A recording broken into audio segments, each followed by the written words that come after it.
Harihi Om Shri Gurubhyo Namaha. These shlokas are recorded by separating the stanza word by word for easy learning. Please share your feedback in the comment. Kindly subscribe and share to others. Om Namo Bhagavate Vasudevaya. Om Namo Narayanaaya. Simple meaning of Dashakam 62, Sloka 4. You told your people, it is true that cows are the wealth of our tribe. This Govardhana mountain gives them grass and water, so we should make offerings to the mountain. Holy men on earth are greater than the gods, so they also deserve our worship. 62 ஸ்லோகம் 4 எளிய அர்த்தம். நீ உன் மக்களிடம் கூறினாய், மாடுகள் எங்கள் இனத்தின் செல்வம் என்பது உண்மை. இந்த கோவர்தன மலை அவற்றிற்கு தேவையான புல்லும் தண்ணீரும் வழங்குகிறது. ஆகவே நாம் இந்த மலைக்கு சமர்ப்பணம் செய்ய வேண்டும். பூமியில் உள்ள புனிதமானவர்கள் தேவர்களை விட உயர்ந்தவர்கள். எனவே அவர்களும் വണങ്ങപ്പെട വേണ്ടിയവர்கள். നീ നിന്റെ ജനങ്ങളോട് പറഞ്ഞു, കന്നുകാലികൾ നമ്മുടെ ജനതയുടെ സമ്പത്താണ് എന്നത് സത്യമാണ്. ഈ ഗോവർദ്ധന പർവ്വതം അവയ്ക്ക് പുല്ലും വെള്ളവും നൽകുന്നു.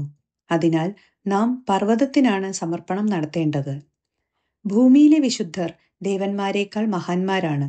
അതിനാൽ അവരും ആരാധിക്കപ്പെടണം. ശ്രീമൻ നാരായണീയം ദശകം 62 ശ്ലോക 3.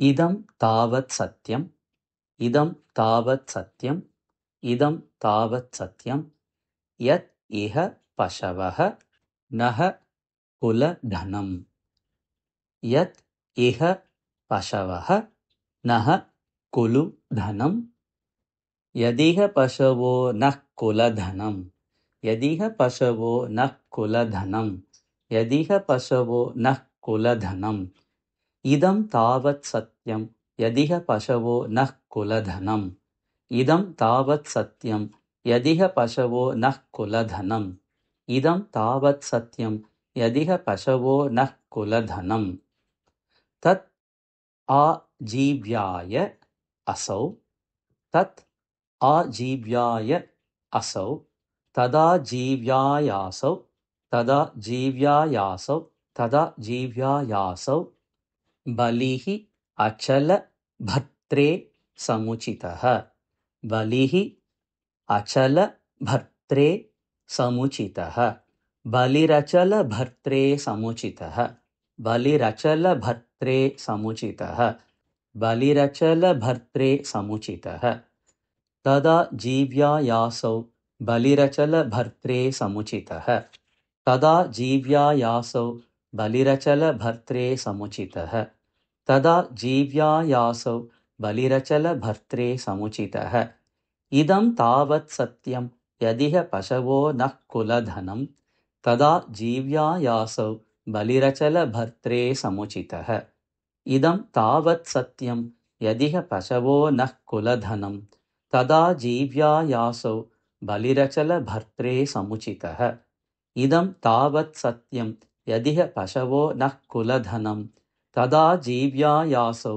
ബലിരചല ഭർത്രേ സമുചിതഃ സുരേഭ്യഃ അപി ഉത്കൃഷ്ടാ സുരേഭ്യഃ അപി ഉത്കൃഷ്ടാ സുരേഭ്യോപ്യുത്കൃഷ്ടാ സുരേഭ്യോപ്യുത്കൃഷ്ടാ സുരേഭ്യോപ്യുത്കൃഷ്ടാ നനു ധരണി ദേവാഃ ക്ഷിതിതലേ നനു ധരണി ദേവാഃ ക്ഷിതിതലേ നനു ധരണി ദേവാഃ ക്ഷിതിതലേ സുരേഭ്യോപ്യുത്കൃഷ്ടാ നനു ധരണി ദേവാഃ ക്ഷിതിതലേ സുരേഭ്യോപ്യുത്കൃഷ്ടാ നനു ധരണി ദേവാഃ ക്ഷിതിതലേ സുരേഭ്യോപ്യുത്കൃഷ്ടാ നനു ധരണി ദേവാഃ ക്ഷിതിതലേ തതഃ തേ അപി ആരാധ്യ തതഃ തേ അപി ആരാധ്യ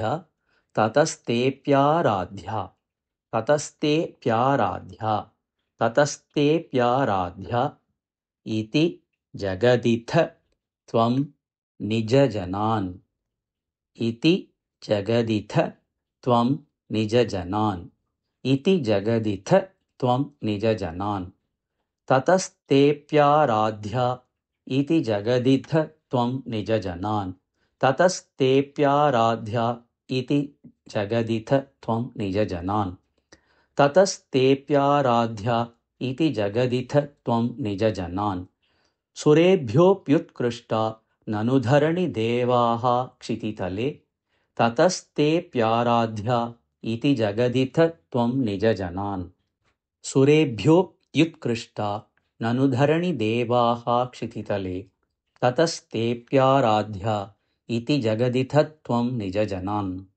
सुरेभ्योऽप्युत्कृष्टा ननु धरणिदेवाः क्षितितले ततस्तेऽप्याराध्या इति जगदिथ त्वं निजजनान् इदं तावत् सत्यं यदिह पशवो नः कुलधनं तदा जीव्यायासौ बलिरचलभर्त्रे समुचितः सुरेभ्योऽप्युत्कृष्टा ननु धरणिदेवाः क्षितितले ततस्तेऽप्याराध्या इति जगदिथ त्वं निजजनान् इदं तावत् सत्यं यदिह पशवो नः कुलधनं तदा जीव्यायासौ बलिरचलभर्त्रे समुचितः सुरेभ्योऽप्युत्कृष्टा ननु धरणिदेवाः क्षितितले ततस्तेऽप्याराध्या इति जगदिथ त्वं निजजनान् इदं तावत् सत्यं यदिह पशवो नः कुलधनं तदा जीव्यायासौ बलिरचलभर्त्रे समुचितः सुरेभ्योऽप्युत्कृष्टा ननु धरणिदेवाः क्षितितले ततस्तेऽप्याराध्या इति जगदिथ त्वं निजजनान् इदं तावत् सत्यं यदिह पशवो नः कुलधनं तदा जीव्यायासौ बलिरचलभर्त्रे समुचितः सुरेभ्योऽप्युत्कृष्टा ननु धरणिदेवाः क्षितितले ततस्तेऽप्याराध्या इति जगदिथ त्वं निजजनान् इदं तावत् सत्यं यदिह पशवो नः कुलधनं तदा जीव्यायासौ बलिरचलभर्त्रे समुचितः सुरेभ्योऽप्युत्कृष्टा ननु धरणिदेवाः क्षितितले ततस्तेऽप्याराध्या इति जगदिथ त्वं निजजनान् इदं तावत् सत्यं यदिह पशवो नः कुलधनं तदा जीव्यायासौ बलिरचलभर्त्रे समुचितः सुरेभ्योऽप्युत्कृष्टा ननु धरणिदेवाः क्षितितले ततस्तेऽप्याराध्या इति जगदिथ त्वं निजजनान्